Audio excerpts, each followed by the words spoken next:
সালামু আলাইকুম দর্শক, কেমন আছেন সবাই? আজকে দেখাবো পরগাছা। পরগাছা কি দেখতে থাকুন। এটা একটি আম গাছ। আম গাছের ডালে অন্য গাছ জন্মাইছে, দেখুন। একে পরগাছা বলে।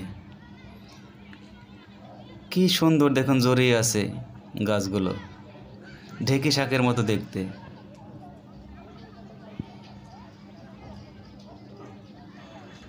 কি মায়ার বাঁধন দেখেন। এটি পুরানো গাছে জন্মায় বেশি। অনেক পুরাতন গাছ, সেগুলো দেখতে পারবেন।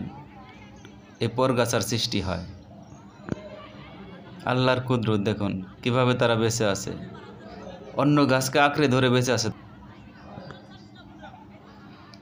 অনেকেই হয়তো জানেন না পরগাছা কি, দেখেননি, আজকে দেখুন পরগাছা কি আসলে। পরগাছা শব্দটি অনেক আগে থেকে প্রচলিত। মুরব্বীরা বলতো, পরের উপরে ঘাস পরগাছার মতো। দেখুন, আম গাছের মধ্যে অন্য আরেকটি গাছ, অনেক পুরাতন একটি আম গাছ, তার মধ্যে পরগাছা সৃষ্টি। কত সুন্দর লাগছে গাছটি।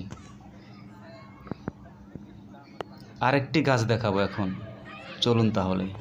এই দেখুন একটি মরা গাছ, এটাও একটা আম গাছ। দুইটা আম গাছ ছিল, একটি মারা গেছে, দেখুন মরে কি অবস্থা। তার উপরে দেখুন ও যে পরগাছার সৃষ্টি। পরগাছা কিভাবে বাঁচে দেখুন। সবাই ভালো থাকবেন। আসসালামু আলাইকুম।